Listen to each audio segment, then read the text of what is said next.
Alright, what's happening, everybody? Welcome to the show. My account for Facebook was, I don't know, it put me in Facebook jail for something, I guess. I don't know why. I have no clue why. It's the first time it's ever happened to me, so it's kind of strange. So anyway, my son is hosting today's hearing. Some of you guys are on his page and probably have no idea what this is. It's going to bore you, so just move on. You probably won't like it anyway.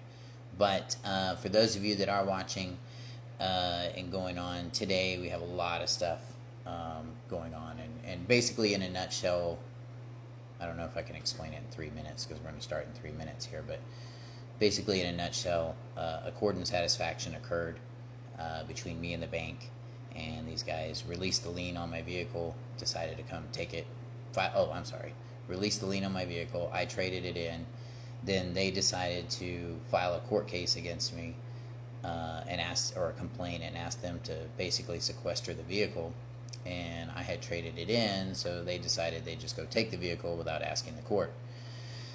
So that is where we are at right now, and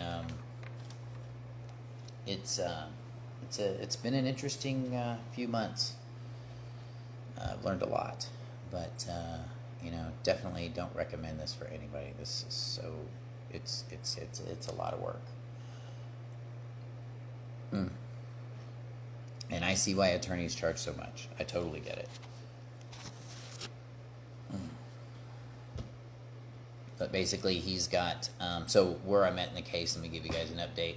Basically, where I'm at in the case right now is that I filed a movement sworn notice or sworn citation and return of service for a default on all the matters, or a declaratory judgment on all matters, and he's got a whole bunch of stuff he just doesn't want to answer. One of those being the motion to show just cause, which he has 20 days to answer. So, and I am asking them to hold him in criminal contempt. Because they took my property, and you cannot take people's property unless you give them due process. It's a constitutional right until Biden changes it, or China steps in, or whatever nightmare somebody's cooked up is going to happen. But anyway, so far that hasn't happened, and we're still here in Texas, beautiful Texas. It is now 2 o'clock, and we are connecting.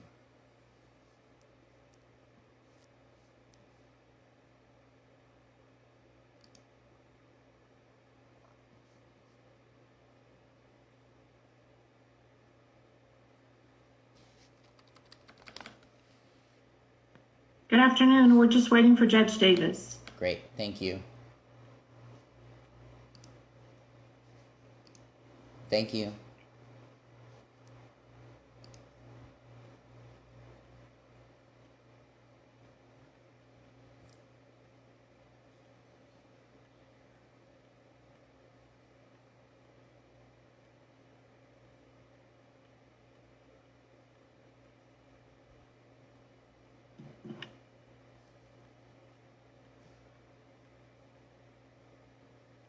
Good afternoon, Judge. How are you? I'm sorry, I was muted. I'm doing okay. Good. Well, we have Mr. Damron and Mr. Hampton, but I don't know who Jess is. It's my I have a witness. Okay. Okay. Mr. Hampton, you're muted. Thank you. I would object to any witness. This is a pretrial conference with mutually opposing summary judgments. And if I could counter that, the last hearing that we had, Mr. Hampton also had folks that showed up as witnesses as well. And I did give proper notice. Until we're making a record. Okay. What's that? Hi, Kim. Nice to see you. Hi. Judge, whenever you're ready. Objecting. Whenever, Judge. Kim, you ready? Yeah, I put the wrong thing in. I'm so sorry. I'm good. That's great. Judge, let me know. My thing is in now. Let's go ahead and get going then. Okay.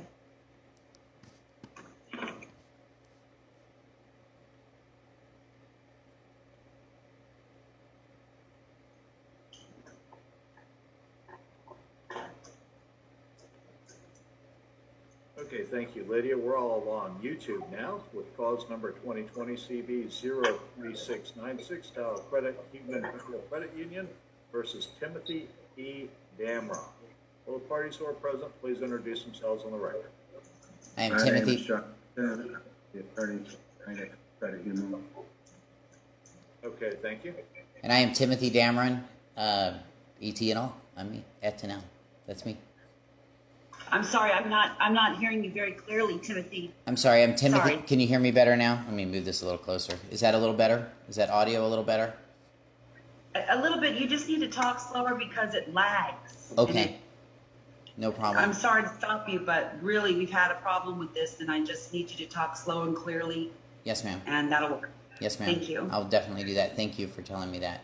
My name is Timothy Damron, and I am the respondent, or I'm sorry, I'm the movant and defendant in this action. Okay, thank you, Mr. Damron. Okay, this one we've got a couple of competing summary judgments. And one filed by Credit Human, one filed by Mr. Damron. And I Yes, sir. believe, Your Honor, since we're the plaintiff, we'd like to go first on it. Yeah, but you don't have motions set, so I object to that. I have motions set for today. I had stuff set for our last period. You didn't have anything set, sir. well, we're going to go ahead and. In other words, his Mr. was in response, Your Honor. Mr. Hampton is the plaintiff on this matter. It is set for hearing, and we're going to go with it. So go ahead, Mr. Hampton. Yes, Your Honor. I direct the court's attention to the plaintiff's motion for summary judgment that we filed on or about December 29th, 2020. Your Honor, I object to the motion that was filed because Mr. Hampton did not ask the court for more time. And because he did not ask the court for more time, he was responding to a motion, actually is not even for summary judgment. It was a cross-claim is what he's responding to. So the title is actually even wrong, Your Honor. And so I filed a movant's demur and motion to strike in response to that, Your Honor, because again, one, he didn't ask for more time, and two, it's not the title of it is not responsive to the counterclaim, and also, I mean, the counterclaim was filed in October. I mean, that was months ago to filing an answer in December, and I feel like, you know, that's pretty far out there. And I mean, I get like an extra 20 days, but you know, I also filed a motion for completion of briefing, or I'm sorry, an affidavit giving notice of completion of briefing on November the 13th.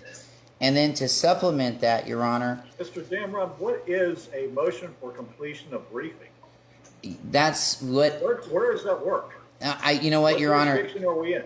that was the wrong jurisdiction, Your Honor, and that's why the last hearing that we had, you had told me that I had said that I needed more time to answer what was going on, and you said, you know what, I'm going to allow you more time to do that. So what I did do is I filed a motion sworn citation and return of service in concert with Rule 106H, which is showing that basically the time and events that have occurred on the court record and that have not been answered by Mr. Hampton or the credit union, and one of those being August the 24th. There was a sworn compulsory counterclaim, an order that was filed that he never answered, and he later states in his motion that you denied that motion, but that never happened either because we never heard those matters. So then I filed on October the 13th, I filed the movant's claim, as I said before, and then on November the 12th, that's when I filed that completion of briefing in error, mistake, Your Honor, and then you gave me some extra time to fix it And so that is why I filed the motions, Movit's motion to show just cause on December the 29th, and a motion to strike his motion for summary his response to my motion for summary judgment, because that's not what I filed. I filed a counterclaim. I asked for summary judgment, but it's entered in as the court, and I was charged $80 to file the counterclaim. So his response is inappropriate and not proper. I disagree. I can file a motion for summary judgment, and it's been more than 20 days. We're not talking about your motion for summary judgment. We're talking about your answer, your response. Mr. Damron, Sorry, sir. if I'm going to determine what's being talked about, I need to understand what people are saying, so please don't talk over Mr. Hampton. Yes, sir. Mr. Hampton, please go ahead. Okay, thank you. Mr. Damron did file a motion for summary judgment. We filed a timely response to that motion for summary judgment 9 days before the last hearing. I'm sorry, Mr. Hampton, the same thing's happening with you. It's just, you just need to speak slowly because the audio doesn't keep up and it lags. And so it's not probably really you. It's maybe the internet or the connection or a mic. It's weird. I don't know. You just need to slow down so that the audio has time to keep up, and then I can hear clearly. Yes, sure. Okay, thank you. Okay. Go ahead. We filed a response to his motion for summary judgment more than 7 days before the last hearing. And then after the last hearing, after Mr. Damron asked for more time, we filed our motion for summary judgment and asked that for him pre-trial. I'm sorry, it's happening again. Okay. Just go slow. I'm sorry to do that to you. I know it's not natural, but it's just, it lags. And when it lags, it doesn't come through clearly. At the current time, both the plaintiff and the defendant have filed motions for summary judgment. Okay. Okay, our Your Honor. motion for summary, since for the plaintiff, we get to go first. Right. You filed the lawsuit first. I also have here a plaintiff's response to the defendant's motion for summary judgment, which was filed December 8th, and your plaintiff's motion was filed on the 29th of December, correct? Yes, that's correct. Okay. Okay, so I would like to just go through my motion for summary judgment and explain why I think we're entitled to summary judgment, Your Honor. Your Honor. Okay, please go ahead. Your Honor. Yes, Mr. Damron? If I could raise an objection, Your Honor, we have unanswered affidavits on the court record, which is what I'm trying to identify, and under 166A, because we have unanswered under Rule 166 under summary judgment, because we have unanswered affidavits on the court record, there is a dispute between the parties, and therefore summary judgment is moot. When did you file this unanswered affidavit? And under what authority does that give you any more rights? I wasn't asking for any more rights, Your Honor. I filed a motion. I filed a sworn citation and return of service of all of the things that have been filed on the court record. And, respectively, Your Honor, Mr. Hampton just responds to things however he wants to, and not according to any kind of time frame. And of course, if Rule 92 says that you have to respond in 20 days on a counterclaim, he decides to say, well, it's not a counterclaim anymore, it's a summary judgment. And Your Honor, I have a receipt that says that it was filed as a counterclaim. And a counterclaim has to be answered under Rule 92, Your Honor. Go ahead, Mr. Hampton. Okay. I think Mr. Damron takes the position that any motion he files has to be responded within 20 days. And this month. That's not what I said. Moving forward with my motion for summary judgment, Your Honor, I'd like to address the factual issues in the affidavit of protected English, because the summary. I'm sorry. One more time. Okay. I'm sorry. You're breaking up a little more, and I stopped it. Your Honor, I'd like to address the factual issues of the affidavit. Yes. That's where I stopped. Okay. If the court could turn to the affidavit of Patricia English. in our motion for summary judgment. Your Honor, I object to the motion because Patricia, this is hearsay, and Patricia is not here for me to question and to go. And I understand that there is a records exemption, but Your Honor, she's not here for me to affirm any of this or to even cross-examine. So I'd ask that I object. I object to the affidavit. I think it's hearsay. Okay, Mr. Damron, did you subpoena this witness? I did not, Your Honor. Okay. I filed a motion to strike it. This will fall under an exception to the hearsay rule in that this is a competent affidavit. If it turns out to be a fraudulent affidavit, you can take that up another time, another day. But for right now, I'm admitting the affidavit of Patricia English. Go ahead, Mr. Hampton. Thank you, Your Honor. Let me just go through the exhibits because the exhibits come. So this started out as basically a standard real estate installment car loan by Credit Union. Mr. Damron signed Exhibit 1, which is a loan application with World Car of Nissan. Your Honor, I'd like to object to that.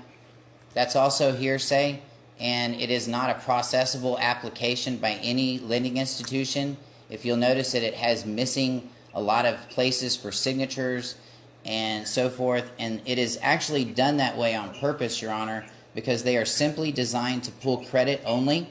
Mr. Hampton does not have an application with my signature on it applying for a loan with Credit Human FCU. Okay, Your Honor. That's overruled. Go ahead, Mr. Hampton. If I can direct the court's attention to the terms of the agreement under the application. Sure thing.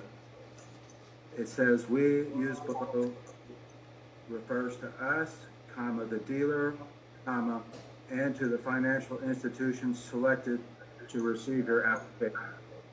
And we were the financial institution selected to receive the application. So our client received the application and approved the loan. The loan is set forth on Exhibit 2. Your Honor, I'd like to object to that as well. It is hearsay, it's unlegible, and I did not sign it. Okay, And Your Honor. it is in dispute, Your Honor. It's not legible. Exhibit 2 is the loan agreement where Mr. Damron signed the loan to purchase the Nissan lease that financed the credit union. Then Exhibit 2 is admitted. Exhibit 3 is the lien and title agreement showing that Credit Human is the lien holder and that Timothy Damron is the owner of the vehicle. Okay.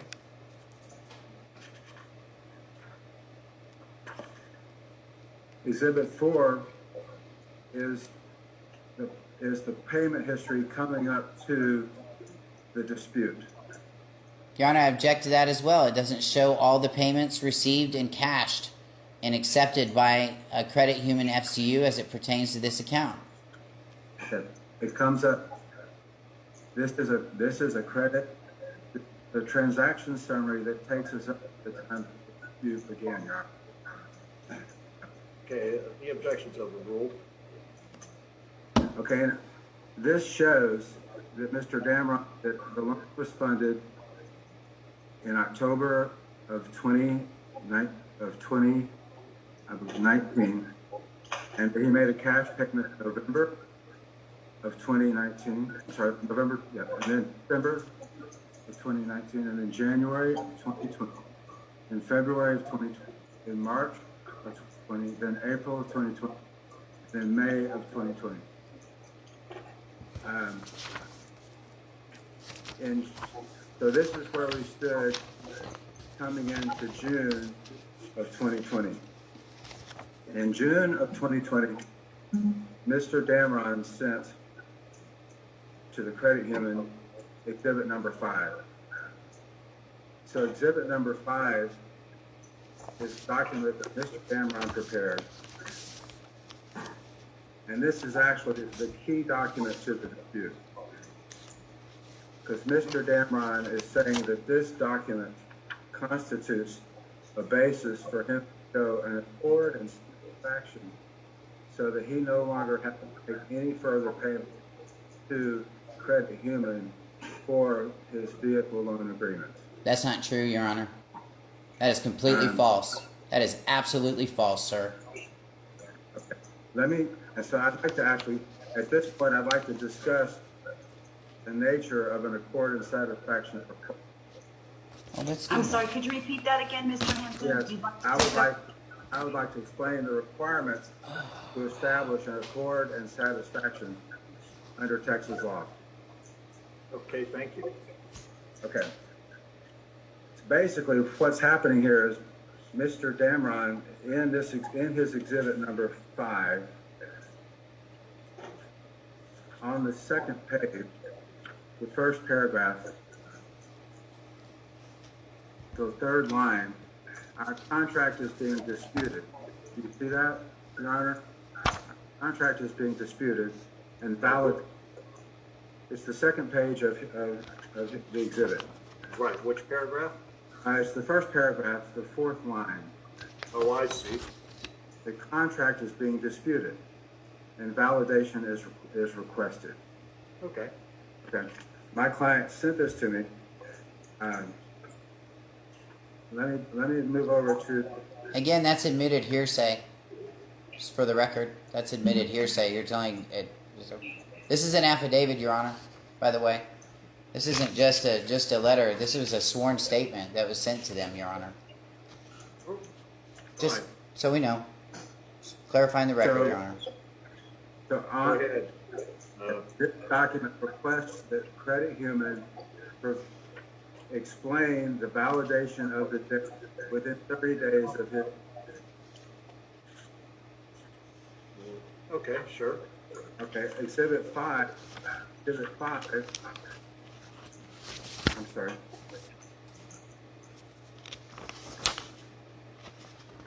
That's Exhibit 5. Exhibit 6 is my response, Okay. where I am validating the debt. As I reviewed his request to validate the debt, I took the fact that he was talking about irrevocable trust with a certificate of trust on the last page of his Exhibit 5. And I explained to him that regardless of the debt, he was personally liable. That was my response. But that's not validating the debt. I don't see how that's validating the debt at all. As a matter of fact, Your Honor, if I could. Your argument, but that's what you asked for, and that's what he gave you. No, sir, it's not. What he gave me was is he sent me an application that said that I filled this application, not the application he's showing the court today. He sent a Credit Human application that I sent that's in my exhibits, okay? And he stated that this contract compelled me to pay that contract. It's in dispute.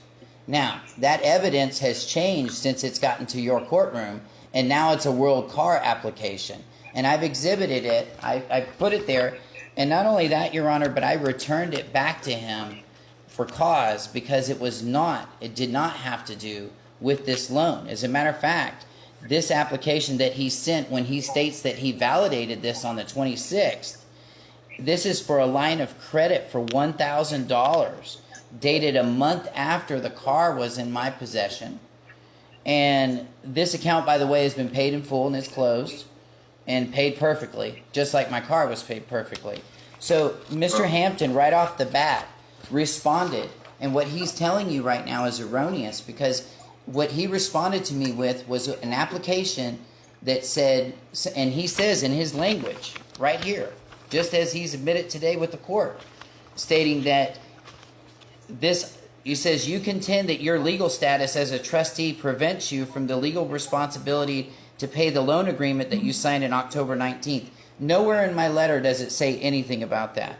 It says, and then on the second to the last paragraph, it says the application copy enclosed and loan agreement was signed in your individual capacity, not as a trustee or a beneficiary to the trust. And the title to the vehicle was also issued in your name as a beneficiary, and therefore, as a matter of law, you are liable to pay. You are liable in your individual capacity for the obligations set forth in the loan agreement.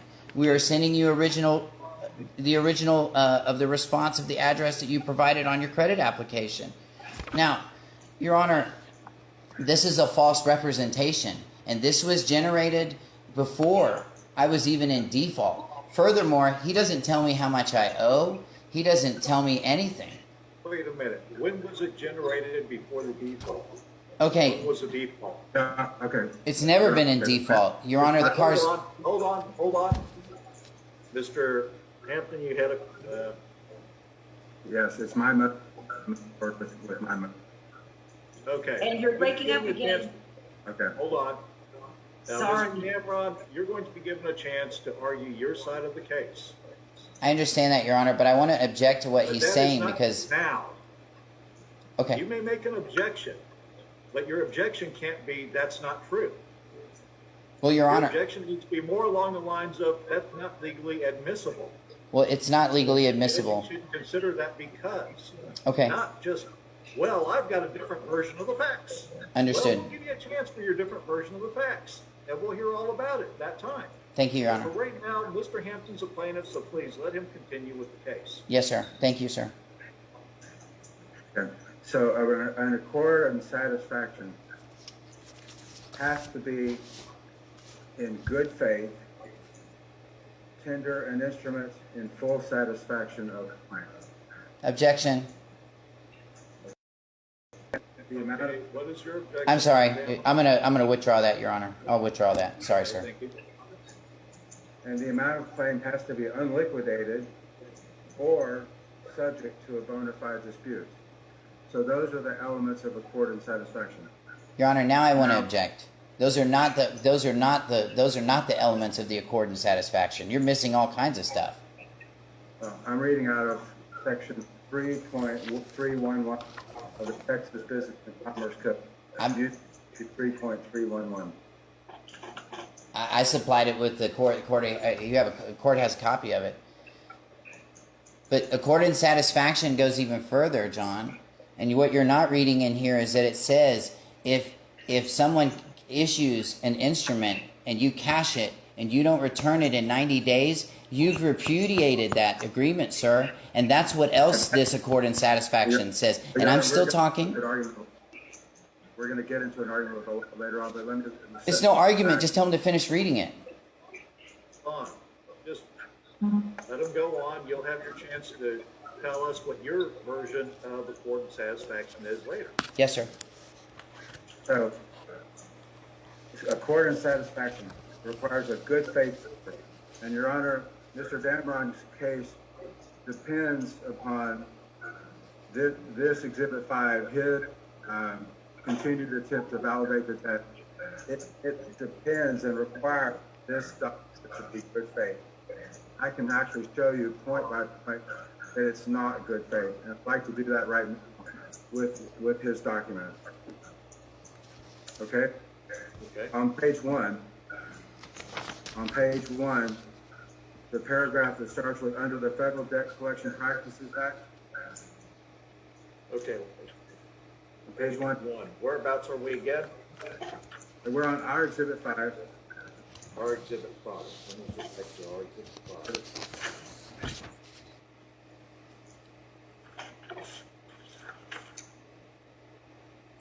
Okay. It says Timothy. Page on this one? It says Timothy Damron Irrevocable Trust. That document. I got you. Which page of that document? Okay, let's start with the first page. There we are. Okay. The paragraph that starts under the Federal Debt Practices. Yes, sir. Okay. He is challenging the validity of the account/debt, as well as taking sole ownership/control of all accounts.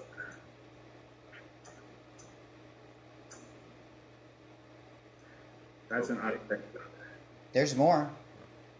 Okay, Okay, so he's taking sole ownership and control of the accounts by that paragraph. Is that correct? He's trying. I'm sorry, sir? He is trying to, Point of Okay. clarification, Okay. Your Honor. but that's I'm not sorry. okay. State that again, Mr. Damron?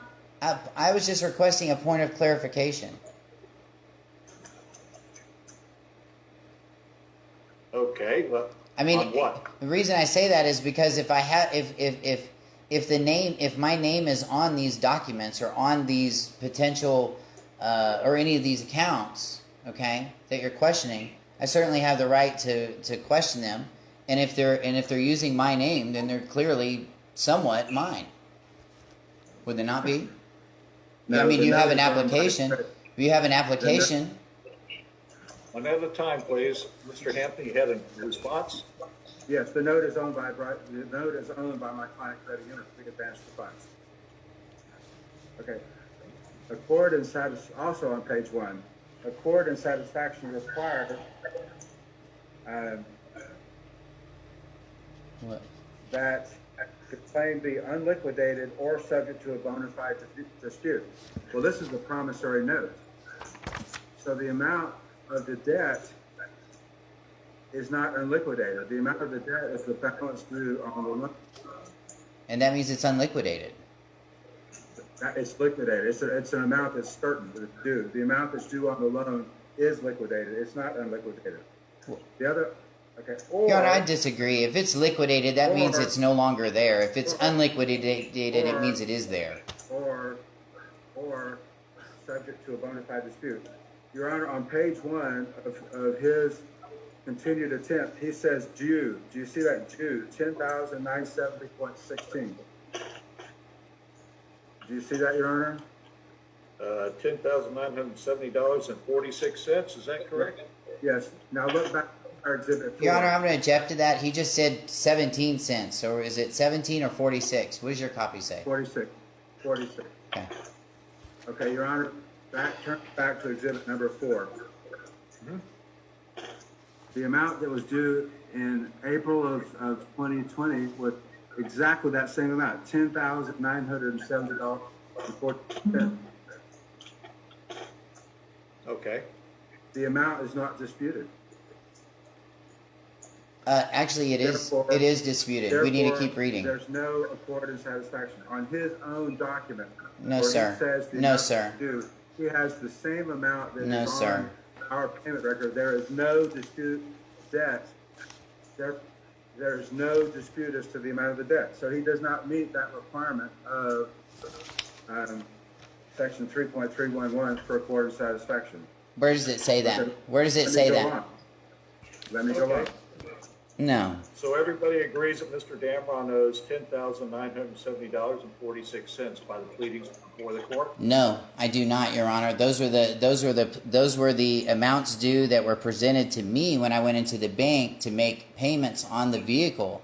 So I was disputing this amount. I was not, and I know we're trying to just trick me into saying something here, but my intent was to dispute this amount. And if we keep reading in there, if you go to page 2, it says this letter is being sent to you regarding the above account.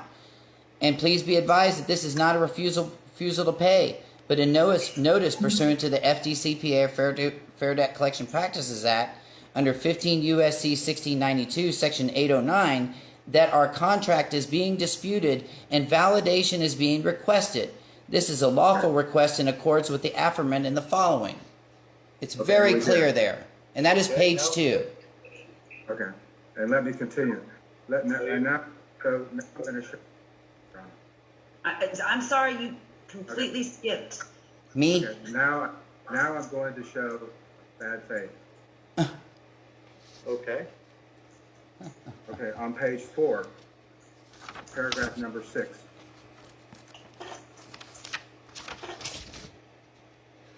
He is removing his consent for the use of his electronic signature, past, present, or future.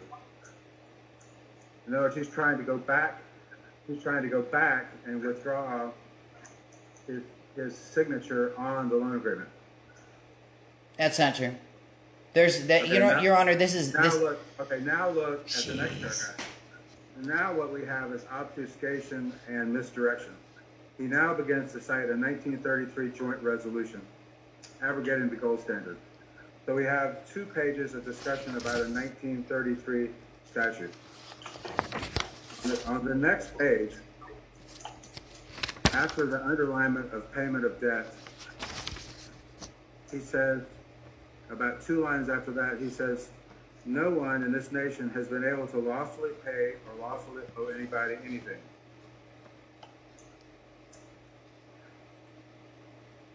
Moving on to page 7 of the document.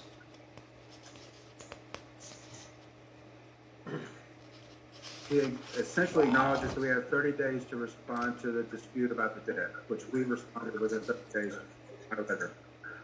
Then he says on the very back, on the very last paragraph, page 7. So you have 7 pages of this document. On the very last page, he has conditional acceptance payment. He has check number, and there's a blank. So this is where he doesn't meet the second requirement or the other requirement of an accord and satisfaction. He is not explaining how much he is trying to tender to pay the undisputed. That's not, objection, Your Honor, that's not required. That's not required under accord and satisfaction. Show me where it is, John Hampton. Okay, he is not saying, I tender the amount of blah to pay the balance due of $10,900.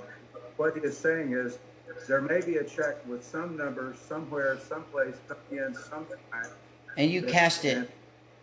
And therefore, if you cash this check someplace, sometime, somewhere, the remaining balance of this debt. Objection, Your Honor. There's no sometime somewhere in here. And that's what Sorry. Mr. Damon has done with the case.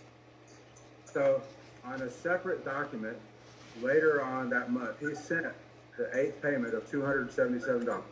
That's incorrect, Your Honor. That's falsified. That's fraud. That is absolutely wrong. Mr. Damron, you're going to have an opportunity to tell me all about your case. Yes, sir. In just a little bit. Yes, sir. However, if you continue to interrupt Mr.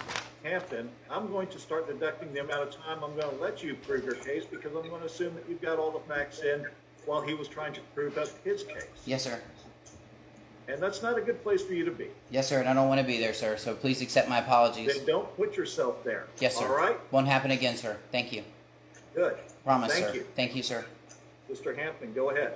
Okay, so in June, he sends a check for $277 amount. So the Credit Human gets the 8th payment, and Credit Human cashes the 8th payment. Mr. Damron's position is that by cashing that $277 check, which is the exact contract for the 8th payment, that because he sent this magical document, the attempt to dispute to validate the debt, because we cashed the next payment, therefore there's no further payment due on the remaining 52 payments of the 60 payment debt. That's Mr. Damron's claim. And my position is that this is not a good faith. If that were true, then all anybody would have to do on any installment loan agreement is to send a document like this and send another payment, and then when you receive the next payment, the remaining balance is invalidated. And that's not what accord and satisfaction for. There was never a disputed amount of the debt. There was not a bona fide dispute as to the amount of the debt. The tender of the $277 was not in good faith settlement of the entire debt. It was the amount that was due under the contract.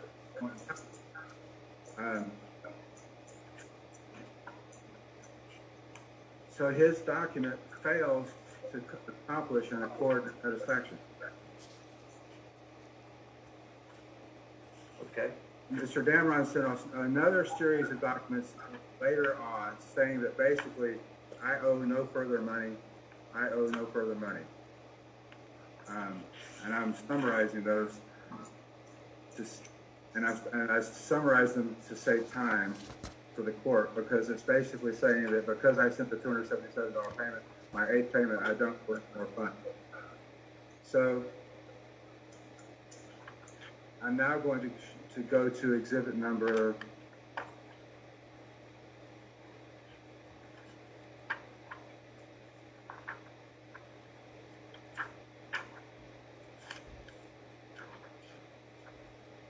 7, my exhibit number 7. I'm responding to his other July communication. In his other July communications, he argued that we were stopped from enforcing the loan agreement. He argued that he had transferred the loan agreement because he made the $277 payment in June. Objection. He's arguing that we transferred the loan agreement to himself pursuant to his continued attempt to validate the debt. He was arguing that he was a holder in due course, and he was arguing that we were in default of his accord and satisfaction document. And we basically say, no, you're still responsible to pay the debt for the vehicle agreement. The instant that he got that letter, he sent me Exhibit 8 by email. So my letter to him was sent July 20th. On July 24th, he sent me Exhibit 8. Mr. Dameron sent me Exhibit 8. Okay, that's looks like an email. And it's an attachment with the email. And on the fourth page, I've boxed his demand. You are to release the lien on the 2015 Nissan Leaf in no less than 3 days, and update all credit reporting agencies to update this line of credit as agreed, or remove it at your choice. Do this due to your threat of default, acceleration, and threat to lose right of possession of this vehicle. When I saw that I got this document, this email, on July 24th.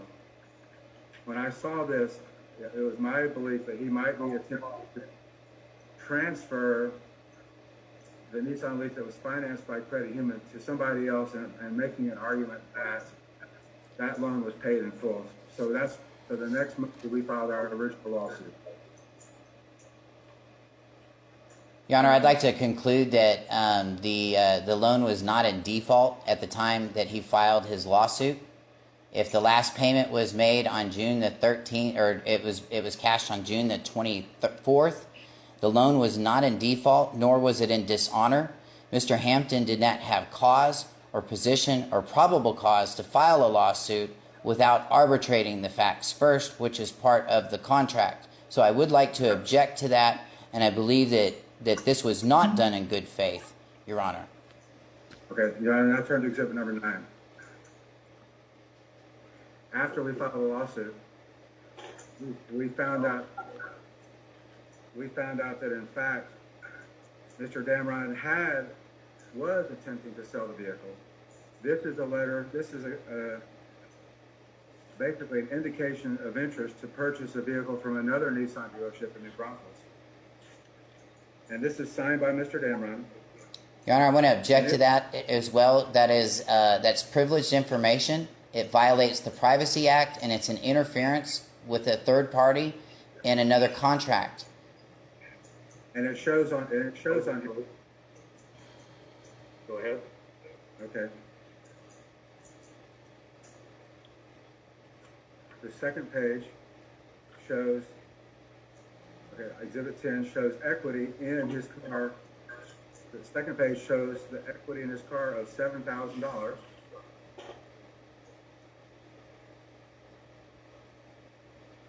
And the trade allowance on Exhibit 9 shows $7,000. And the trade payoff, you see the trade payoff there?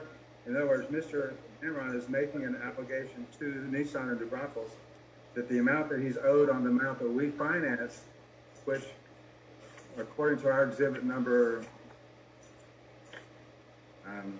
4, is about $10,778. He's saying it's zero. In other words, he's telling Nissan in New Braunfels that he owes nothing. He's telling Nissan in New Braunfels that he owes nothing on our car, even though he owes about $10,000. Your Honor. This is dated July 15th. Oh, wait. He did this on July 15th.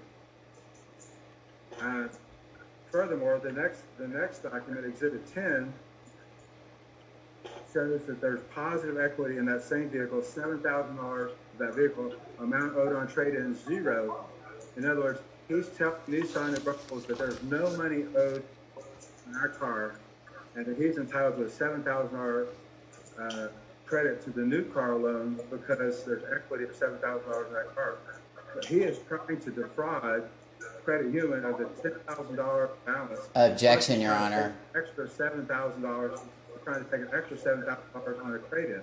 Okay, what is your objection, Mr. Damron? He cannot accuse me of a crime or doing something illegal. I am not in jail. I don't have any charges pending, and nor has he stated any statute that would conclude such a fact, and I find it defamatory, and it also breaches the Texas Finance Code. Overruled. Go The ahead. next document is an actual copy of the contract with Nissan New Braunfels. And on the second page, this is the contract for purchase for the new car. And I've got arrows pointing to this contract. This contract was given by Mr. Damron.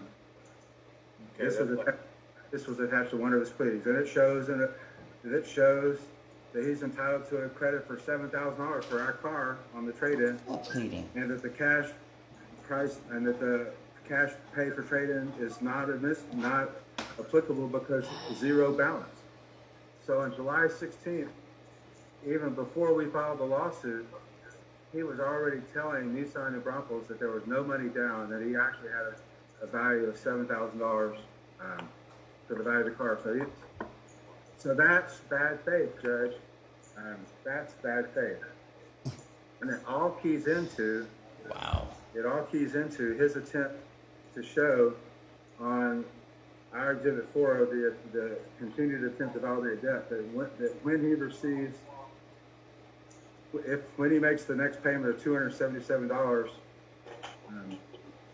that he doesn't owe any more money. And there's one more thing I'd like to show to explain why I believe that's bad faith, Your Honor.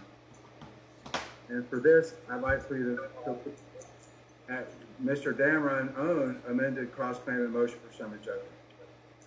His Exhibit 3. It's his Exhibit 3. Okay. Exhibit 3.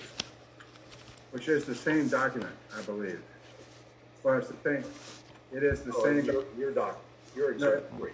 It's his Exhibit 3 on Mr. Damron's motion, on Mr. Damron's first amended cross-claim and motion for summary judgment.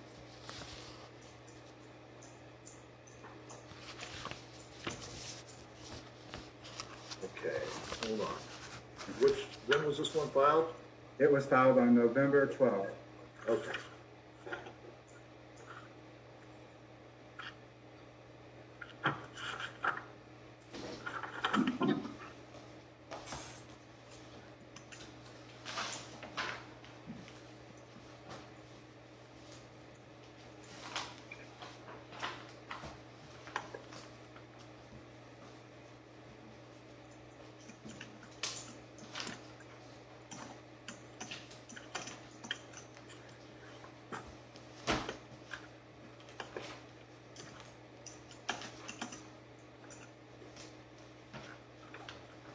This was filed November 12th, you said? November 12th.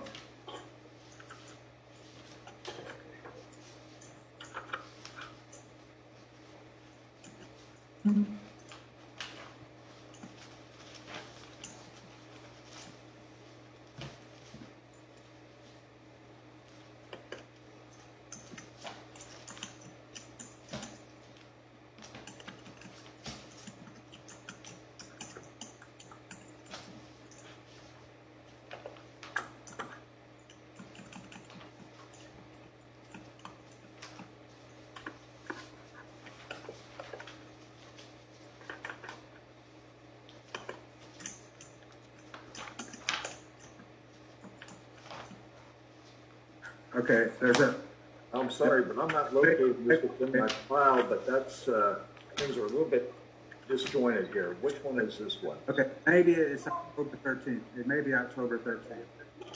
Okay, October 13th, I've got some stuff there. Okay. Look at his Exhibit 3 on October 13th. Okay, I do have,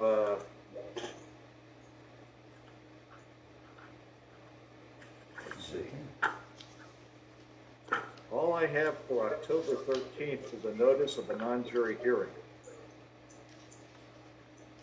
Let me double check. No. You don't have a, I'm sorry, I don't have it. However, we can obtain it if we need to.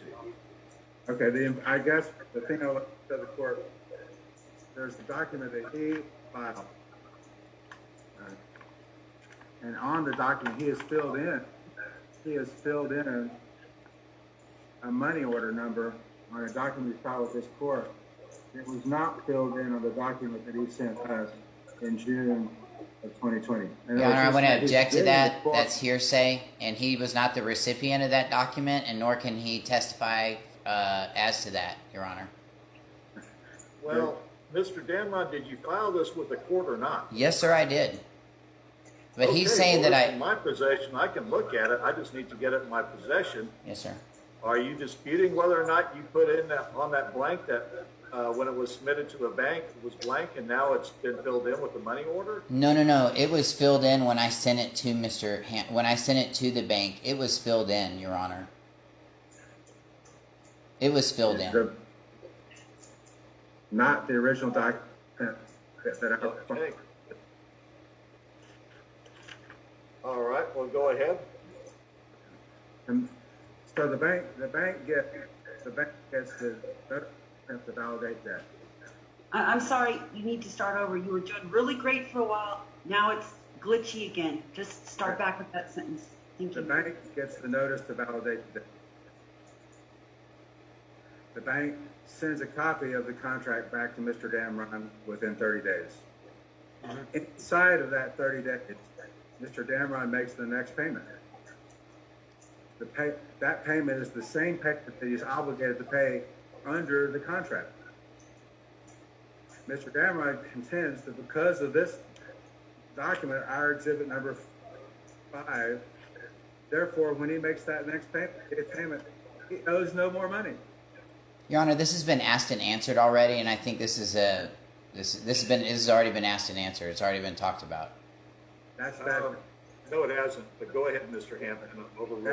Yes, sir. That's bad faith. He doesn't get to apply accord and satisfaction.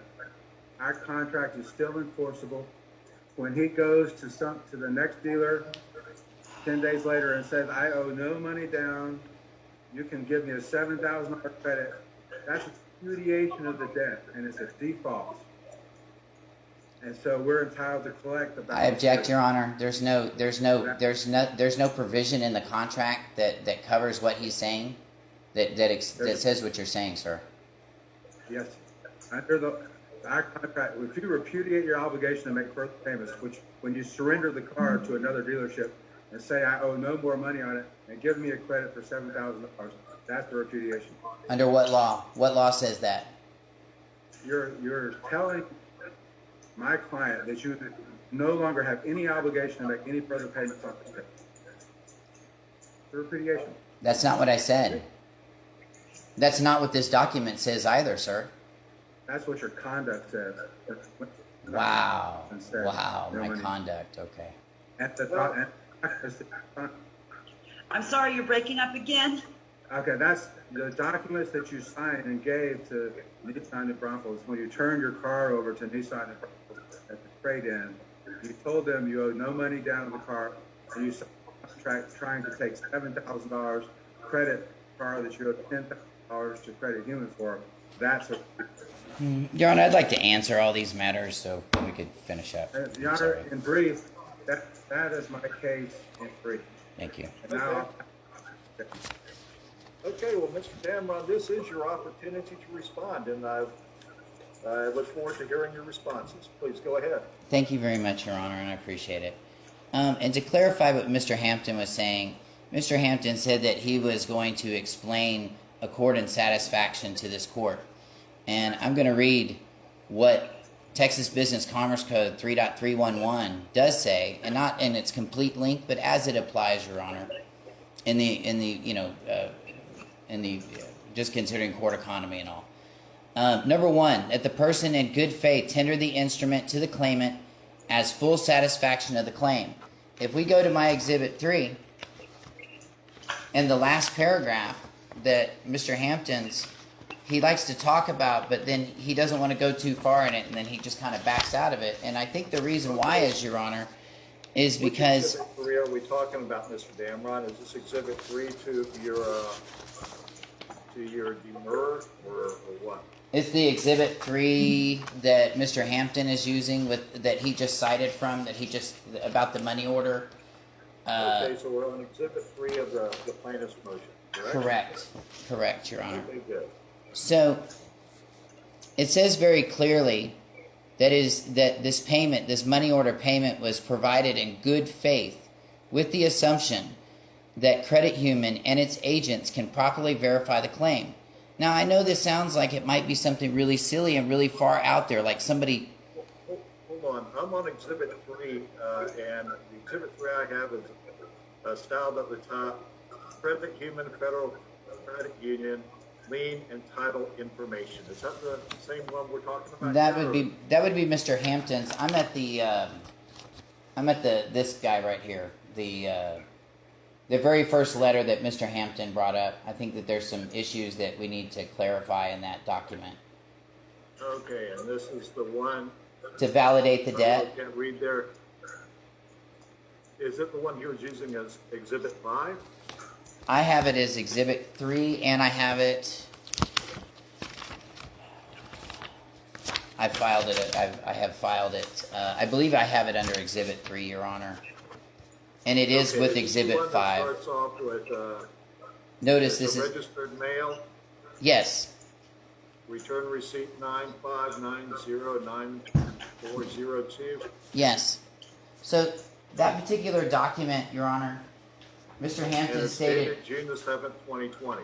I want to make sure I'm on the same page. Yes, sir. It's June the 7th, 2020. So, Your Honor, what happened with this case is that I went in and sought to buy a vehicle. And I bought a vehicle. Are you testifying right now? I'm sorry? Are you testifying right now? I'm not. I'm actually going to... Well, I am testifying. Yes, I probably need to swear in. Yes? Your Honor, I would object, because it's a summary judgment hearing. Well, we should have it all under documents, but I'll do two things. First of all, I'll swear you in. Mr. Damron, Yes, sir. do you swear or affirm to tell the truth, the whole truth, and nothing but the truth in the matters proceeding before the court today? Yes, Your Honor, I do. Okay, and Mr. Damron, you should also understand that we have raised some issues of fraud on this one. Yes, sir. Fraud is more than just a civil term that we apply to loans when people are acting bad. Yes, sir. It's also a criminal thing. Yes, sir. And the criminal issues with fraud are pretty darn severe, and the statute of limitations is a very, very long statute of limitations, meaning that all of this can come up 6 years from now. Yes, sir. You understand that you do have a right to remain silent and that you are willfully and freely testifying today under oath, and that this can, and if needs to be, will be held against you in a court of law, meaning a criminal court. A criminal court. Well, Your Honor, I don't think I had I any... don't want to threaten you on all that, but if you admit to any type of fraud or anything like that, I'll feel like I deserve to give you the warning on that one. Just, you know. Okay, I'm not admitting to any fraud at all, Your Honor. I'm just going to tell you that now, and there is no fraud that's been done here. As a matter of fact, my concern, Your Honor, was that when I went in and I looked at the documents, I started seeing these signatures on documents, and this is on Exhibit 5, which is the notice of estoppel by default or failure to perform as lawfully requested. It's documented at the top. Mr. Hampton has filed numerous rounds and versions of this all throughout this case, and but my concern with this, and the reason why this loan was even was requested to be validated. And by the way, it was requested to be validated while the loan was in honor. I did nothing in dishonor, and my intent was not to do anything in dishonor. However, when I did go into the bank and I did make payments on this loan, I asked for paperwork because the price of the car had gone up. And I noticed on the purchase order that Mr. Hampton has not brought up to the court and is not showing to the court it shows a signature that looks like this. I responded back to the bank. Okay, hold on, where's the purchase order in my documents? It's in, I filed it on plaintiff's exhibit, or defendant's exhibit 5. And it's a sworn unrefuted statement that states that giving notice of estoppel by default or failure to perform is lawfully requested. And in that last page was the purchase order. And this purchase order does not have my signature on it. So therefore, this loan was a bona fide dispute, Your Honor. This is not my signature. The documents that you have before the court, I mean, you can look at it, you can see the other, I mean, it doesn't take a handwriting specialist to figure this out. This purchase order doesn't have my signature on it, Your Honor. The security agreements, I questioned those as well. And all that I asked was that I could go down and view these and look at them and verify them. I made every payment on this car, and I had no intention not to make any payments on this car. But the problem is that every time I went into this bank, these people would not, they would just fluff me off and just make your payments. And it's fine. I don't have a problem making the payment. And by the way, the payment was $214. In this document that they also accepted, which was the first thing here, Mr. Hampton likes to say that I'm refusing to pay this. And it says right up here at the top, this is not a refusal to pay. And it never was. So my intent was for them to supply all this stuff, clear this up, and we just continue to make payments and everything's good. But the problem is that we didn't do that. Mr. Hampton will tell you that he responded in 30 days from this date. And that's categorically impossible. And the reason why is because Mr. Hampton, hold on. I have what is called a firm mailing book. And the postmaster verified that money order went into that package and went to the bank. And it's signed by him. It was insured by registered mail, Your Honor. And they cashed it. And this is my document, Exhibit 4. And this is verification from the post office. And it says conditional acceptance. Last 4 of the account number. And basically what I was telling the bank is that I want to recontract, which under accord and satisfaction, you are allowed to do. So going back to accord and satisfaction and reading what those things entail is that I did tender, and it's titled as a good faith. It's witnessed. The amount of the claim was unliquidated and subject to a bona fide dispute. The signatures are a bona fide dispute, Your Honor. The claimant obtained payment from the instrument, which they did. And it also says that unless subsection C applies, the claim is discharged if the person of whom the claim is asserted proves that the instrument or the accompanying written communication contain a conspicuous statement in the effect that the instrument was tendered as full satisfaction of the claim. Now, I'm not finished reading this, but in my exhibit, you're going to see that I have a firm mailing book, like I said before, and it's filed with the court, and it's been autographed by the postmaster that they did receive it. Mr. Hampton stated that I sent it in a separate check, and that's categorically false and not true. It did not happen, and it is public notice. They signed for it, and everything's in there. So, and I even have the receipt. So, I mean, all of that's there. So, furthermore, within a reasonable time of tender, the claimant sent a conspicuous statement to the persons to the claim to whom the claim is asserted that the communication concerning the disputed debts, including an instrument tendered as full satisfaction of debt, are to be sent to a designated person, proper place. The instrument or accompanying communication not received by that designation person or office or place. The claimant, whether or not an organization, proves that within 90 days of the payment of the instrument, the claimant tendered repayment of the amount of the instrument to whom the person against the claim is asserted. And it says the claim is discharged if the person against whom the claim asserts proves within a reasonable amount of time before collection of the instrument was initiated that the claimant or the agent of the claimant having direct responsibility with respect to the disputed obligation knew that the instrument was tendered to the full satisfaction of the claim. Now, we go to the back side of this, the very last page of what Mr. Hampton was cutting up and piecing up together, trying to paint me as a criminal, which I'm not. I just had questions about my loan. A lot of questions. And I think they were legitimate, Your Honor. I said, it says this money order is hereby provided in good faith with the assumption that Credit Human and its agents can properly verify the claim of debt attached with account number da-da-da. After 30 days of acceptance, if Credit Human and its agents choose not to properly validate this claim as requested herein, it is hereby agreed by default that this claim of debt is hereby satisfied in full. If Credit Human and its agents choose to dishonor, renege, consent is hereby given for Timothy Dameron to be awarded damages. Credit Human and its agents tacit consent and acceptance of no more than $5,000 per communication, tort, or resulting.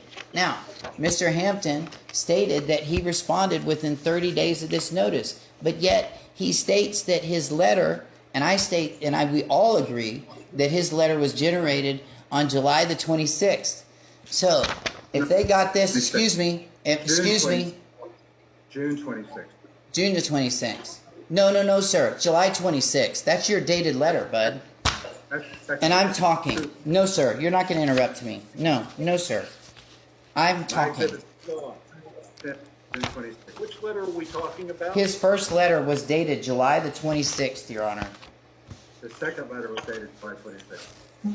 Okay. And which exhibit are we talking about? And this is from the plaintiff's response? Yes. Exhibit 6, June 26th letter, responding to his request about a debt. Objection. I didn't quite hear the exhibit number. Exhibit 6 is responding to his request. Is dated June 26th. Okay, if we go to defendant's counter exhibit 4, Your Honor, I think we can clarify this pretty easily. Where do we find counter exhibit number 4?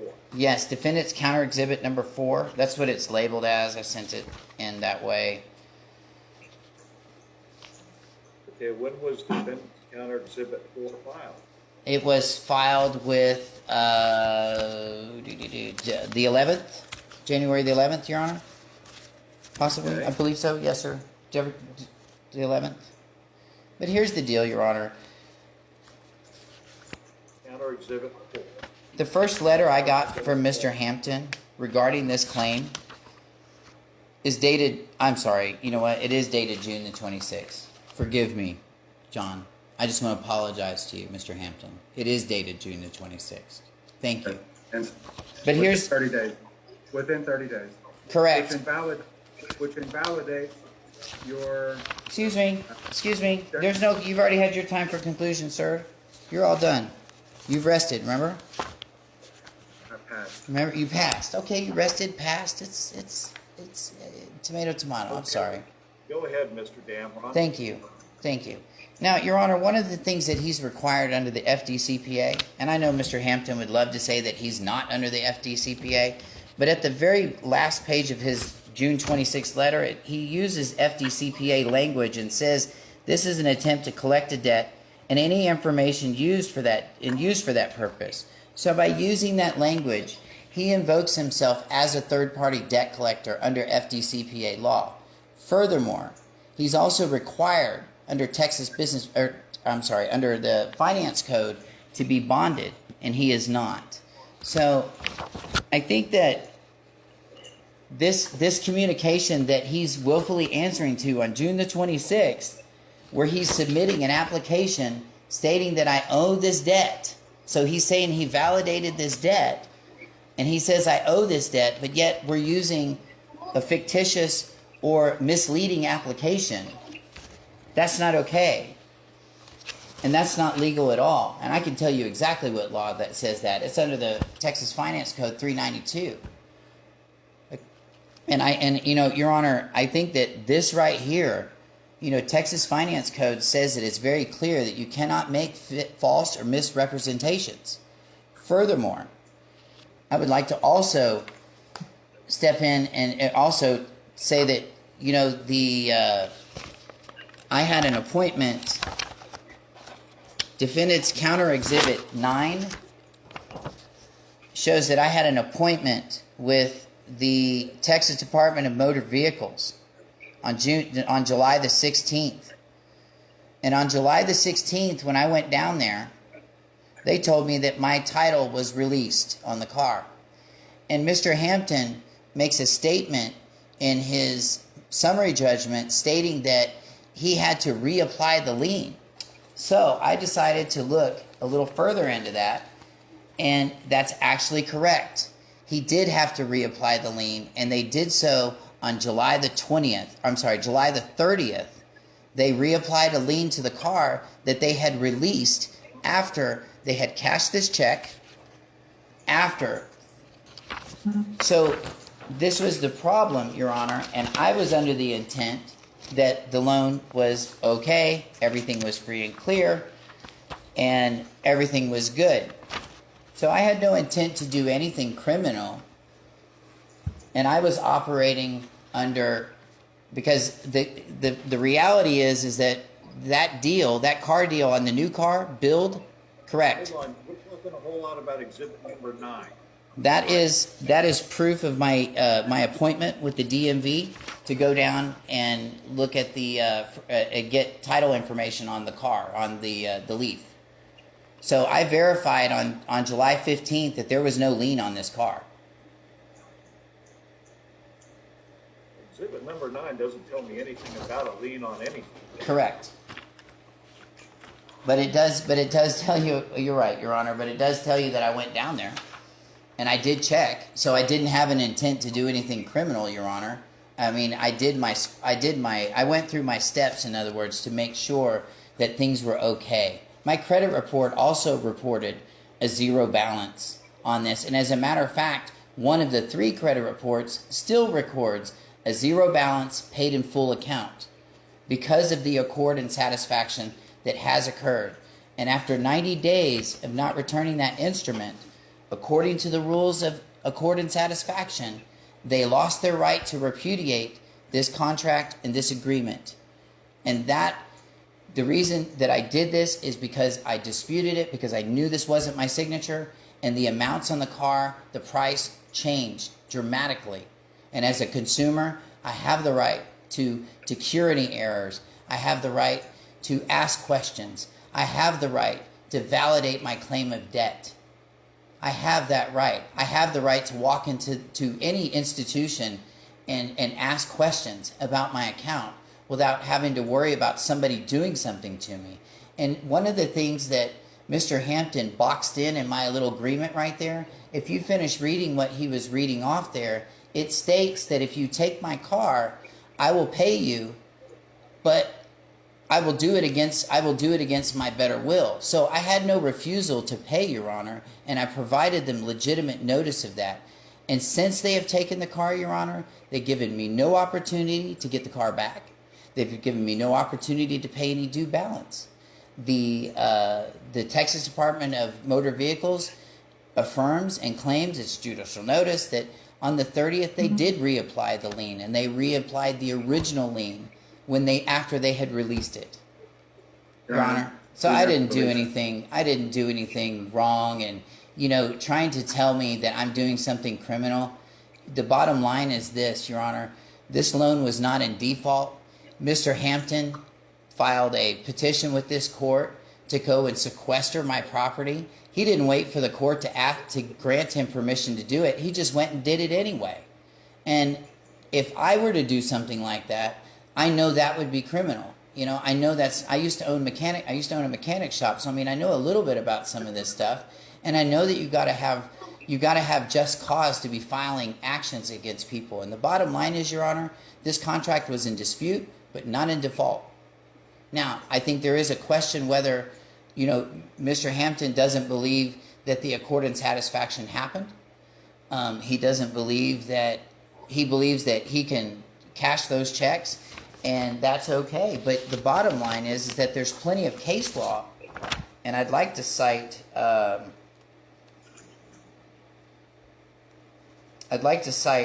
Smith Ham Incorporated versus Equipment Connection, and it's 946 Texas Appellate Court, 14th District, 1997. No writ. It says the accord is the new agreement, and the satisfaction is the discharge of the obligation. To establish a defense, the evidence must show that both parties agreed that the amount paid by the debtor is to fully satisfy the entire claim. And as I read earlier, I believed that Credit Human could show me all this stuff, and I believed that we could probably work this thing out through arbitration like we're supposed to, and just figure this stuff out. We didn't have to do all this. And like I said, it says right here, they agree, after 30 days, you agree that if you can't prove this stuff. And, I know that he says he proves things, but to actually show the things that I'm specifically asking for is something that he has omitted through his presentation of this letter, to which my letter specifically asked for things. In his June 26th letter, he also fails to give me any amount due or how much I owe or anything like that.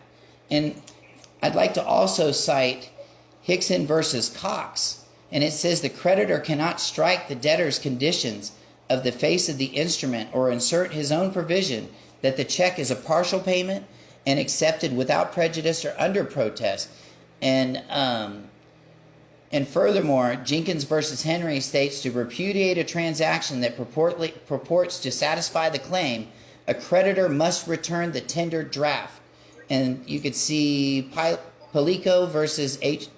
Incorporated versus HCI Incorporated, and all of those are very clear. So, Your Honor, I submitted these things based on these standing factors, and all I wanted was to get this paperwork right.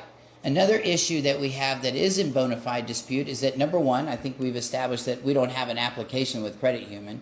Number two, I had a New Mexico driver's license, and there's no way I could even qualify to be a member of Credit Human. If you look at their guidelines, Your Honor, and I have those,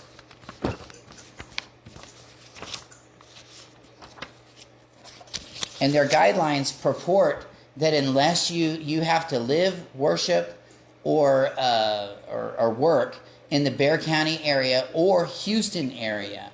Now, this car was titled in Grapeland, Texas, which is in Harris County, which is not in San Antonio, which is not in Houston either. And that being the case, I'm sorry? Houston area? No, it's Houston. No, it's Houston County, but it's more towards the city of Crockett. It's Crockett. It's out there. It's out there in the Woodlands area. It's about 2.5 hours from Houston, Your Honor. It's about 4 hours from San Antonio. So, with me being a New Mexico resident, with me having an address that's not in Bexar County, I don't even know how, this was my thing, I don't even know how I became a member of this credit union, because I don't even think it's possible. So understand, I had a lot of questions. I also spent 20 years in the car business, so I know a little bit about contracts and how this stuff works. And I can assure you, I'm not trying to pull anything over anybody. I just wanted clarity, and I just wanted some clarification. And I documented myself as best I could, Your Honor, with all the intent to show this court that I just asked questions, and this is simply retaliatory behavior. I can prove that the lien was released on the car. I traded it in good faith. The deal on the car even billed. So that means if it billed, that means that the dealership pulled what is called a TWIX, which is a Texas TxDOT report that shows that the car had a clear title. And they wouldn't have billed the car unless it had a clear title, and they did. The new loan that Mr. Hampton has involved himself in now has been paid off in full. So we don't have a problem paying our bills, Your Honor. We just want to make sure that all of the paperwork and all the things that we do are correct. All of my bills get paid out of a trust. So what Mr. Hampton's trying to throw this whole trust stuff around is because it's funded by my trust and because there's bylaws in that living trust, everything has, if there's a problem, things have to be verified. And that's what we sought to do, and we tried to remedy the situation. Buy the car. I'm sorry? The car wasn't bought by a trust. No, I know it wasn't, but it's paid for by a trust. By a trust. Yes, sir. Yeah, you know what? You're right. I'm sorry. You're right. I know better than that, too. Excuse me. I'm sorry. But anyway, my intent was simply to do that. Your Honor, we sent paperwork.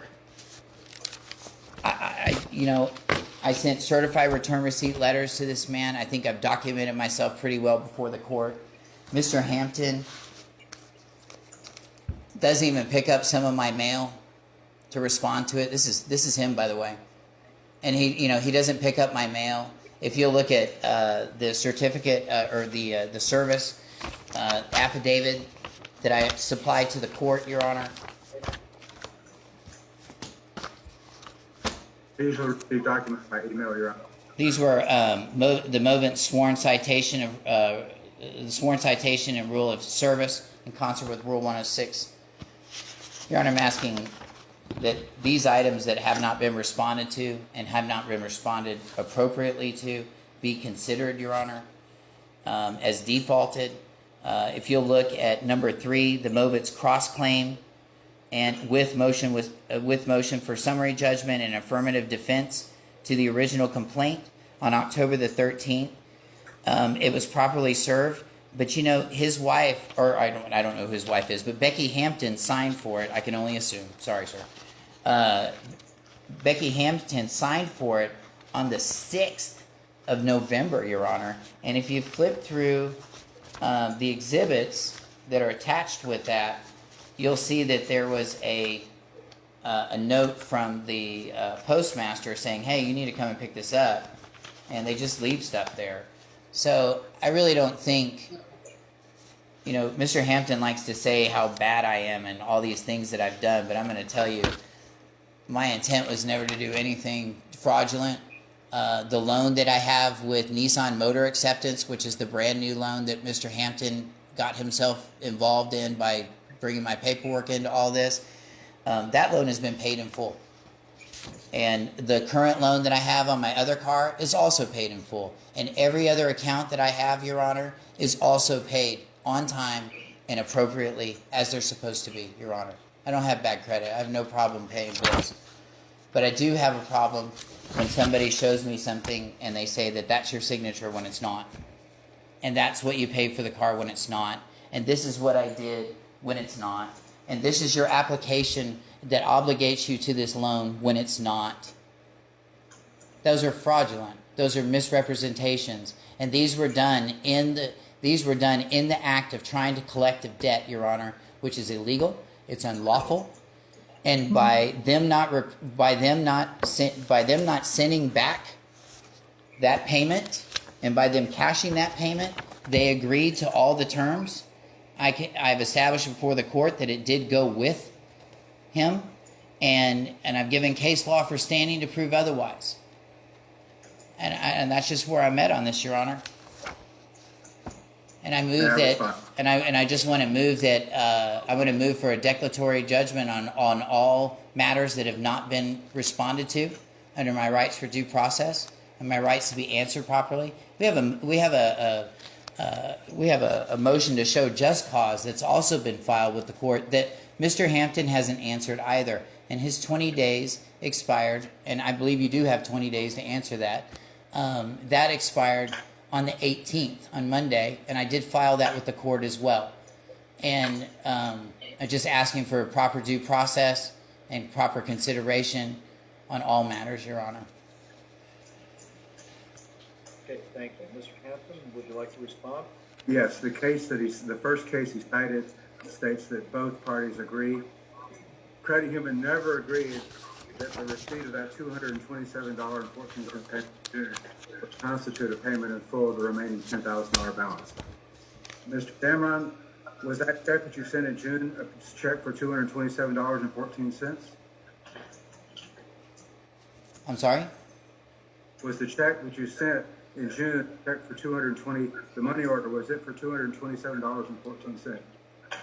I think that's been asked and answered, and that was a conditional No, can you show that's a us- conditional acceptance payment, John Hampton. And it wasn't a Can you check. Was it for $227.14? Yes, sir. It was a conditional acceptance payment. Was it for $227.14? What does it say, Your Honor? I believe it's been asked and answered. I think this is excessive. The reason that's important is Okay, answering it again. Was it for that amount or not? It was to settle all matters for 227, the amount. 227.14. Your Honor, on Exhibit 2, which is the loan agreement, the monthly payment is $227.14. So, So the payment that he's arguing that it's supposed to be would eliminate a $10,000 balance is the amount that he is obligated to pay under the contract. but That's not a good faith payment. Your Honor, it is a good faith payment when you send me a fraudulent application saying that it is my application, and I don't think you gave me much choice, John. I think that when you sent me something and you said, hey, this obligates you to the loan, and you just said before the judge that you verified these things before the judge, and you're saying that you verified the loan, well, then that means you verified it with $1,000 application for a credit line, sir. The loan that we're suing on is the vehicle purchase agreement. The vehicle purchase agreement. But you don't have an application, sir. You don't have a credit human application. You know what? I can't even be a member of this thing. Your Honor, I speak to you, not Mr. I'm sorry, Your Honor. One at a time, please. It's almost impossible to discern voices when you've got them both coming out of the same speaker. So Understood. please, one at a time. Understood. Okay, Your Honor, I'm now responding to Mr. Damron's statement.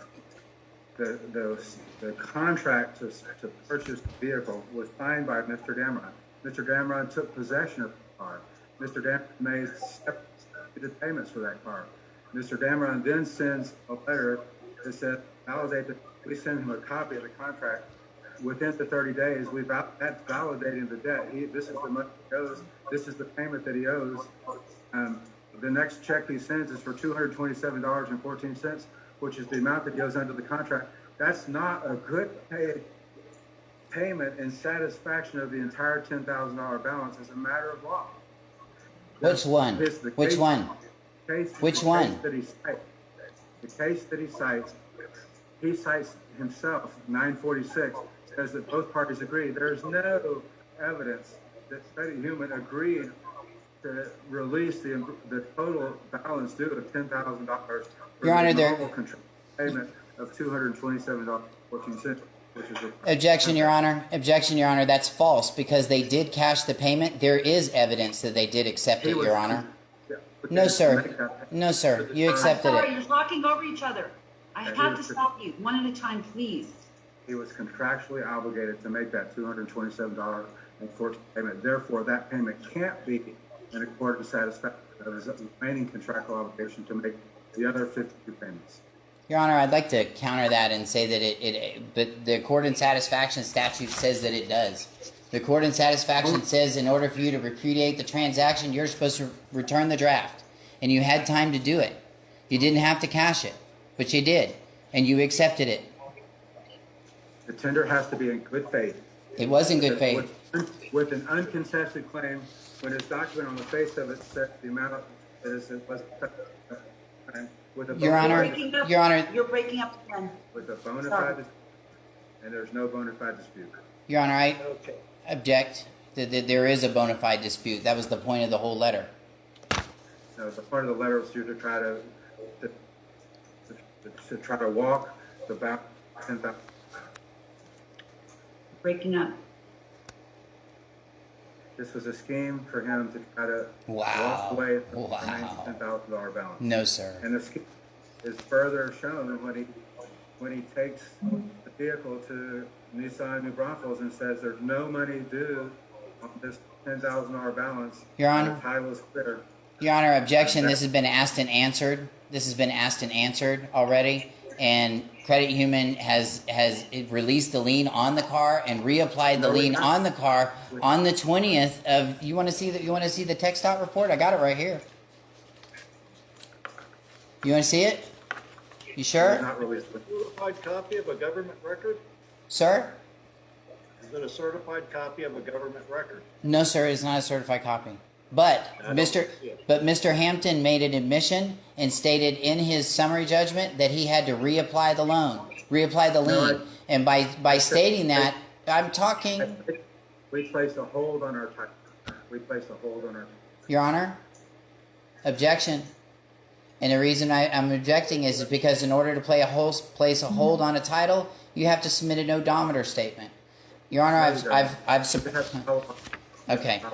supplied a Carfax to the court today that's current, and there is nothing in there about an odometer statement showing that there's a hold on this title. What they did was they reestablished the previous lien under the previous contract to which they released prior to, and I traded in the car. That's not true. That's the dispute before the court. So the question, Your Honor, now the court. So we should go to arbitration, Your Honor. I'm asking that we go to arbitration. And Your Honor, there is no arbitration clause. There is arbitration. There is an arbitration clause, Your Honor. And it's standard on every car contract in Bexar County. Yes, sir. And where is that arbitration clause? Mr. Hampton has it in his paperwork if he'll just show it all. And if we go into arbitration, we'll be able to pull that out. Hold on.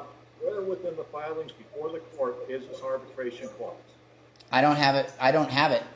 Mr. Hampton has it. I don't have it. But I know. Well, but every car contract in Bexar County has an arbitration clause as a matter of judicial notice, Your Honor. Every single one does. you know, here's the problem that we're having. This isn't a contract on a car. It's not. And neither is a purchase order. That's all between you and the car dealership. If you want to argue with the car dealership about the quality of the car or whatever you want to argue about the car, you go to arbitration and have fun at arbitration. But this is a whole different matter. This isn't a contract about a car. This is a contract about the purchase money for buying the car. And this is about a contract with a bank. Not with the contract with the car dealer, but a contract with Credit Human to pay off the car that you purchased. Correct. That's all it's about. There's no arbitration that's going to be applied here. And whether or not you sign the purchase order doesn't matter, because that's a contract with a whole nother body. That's a contract to purchase a vehicle from a dealer. Not a contract to pay for the vehicle with a bank. Today we're here on the banks action. So let's not worry about arbitration. Let's not worry about whether or not anybody signed a purchase order, because it doesn't matter. That's a lawsuit for a different day with a different person. If you didn't get the Nissan Leaf that you wanted, sue Nissan. That's not the case, Your Honor. On the other hand, if you don't want to pay for the Nissan lease that you purchased by using Credit Union's money, that's where Mr. Hampton gets involved. So let's get away from all of this purchase order stuff and arbitration and all of that stuff. Because you know what? It doesn't matter to me. Now, I don't want to waste my time or the court reporter's time talking about contracts that aren't even an issue. Okay. For all I know, you got the Nissan leaf that you wanted. Yes. And then you tried, traded in. And the problem with doing that is that you still owed money. I did. You're trading in somebody else. You're trading in collateral. And when you try to do that without getting everything lined up right, you're defaulting on the loan. You're trying to get rid of the collateral. That secures them. That's a default. Under what part of the contract, Your Honor? Because I wasn't trying to default anything, Your Honor. I received notice that it was paid for. As a matter of fact, the dealership called me and said that it was fine. Tough luck. It wasn't. That's the problem. Well, I don't think there's any intent, Your Honor. Told you something that was wrong? Well, you got a problem with them. You don't have a problem with Mr. Hampton or Credit Union. You got a problem with them. And furthermore, if we're going to go with recorded satisfaction, and I'm a big believer in recorded satisfaction. You know, a lot of times people come close to the end of a contract, or sometimes at the beginning of a contract, and decide to say, hey, wait, we need to change this. because either I can't pay, or I don't want to pay, or something else. The situation changes, and you make a deal with both sides knowing what the changes are. If it's going to be a contract, there has to be meeting of the mind. Yes, and there In this was. case, I only see one person that understands what he wants. I believe there. I can believe that there was. I can prove that there was a meeting of the minds. Okay, look, tell you what, Mr. Hampton, Yes. I'm granting your motion for summary judgment. I reviewed your affidavit for attorney's fees and believe it to be reasonable and necessary. I'm approving those amounts as well. I am denying all relief asked for by the defendant, and I request that you prepare an order for me as soon as you possibly can. Please get it to me this week or early next week if you can. Yes, sir, I will. Giving notice of Okay, appeal. Thank you very much. Y'all are excused. Giving notice of appeal, Your Honor, on the record, please. Judge, What? If I mean, because I have to appeal this, Your Honor. Oh, go ahead. He can't. How can he submit fraudulent stuff to me in the purpose of saying he's validating a debt when he really didn't? Because you're accepting that he did. The court believes that he did, and the court made its ruling accordingly. The evidence is already on the record. If you choose to appeal, please go for it. Doesn't bother me. Okay. Judge, do you want me to stop the live streaming? Yeah, we've made our ruling. Y'all are excused. Have a great day. Thank you, Judge. Thank you.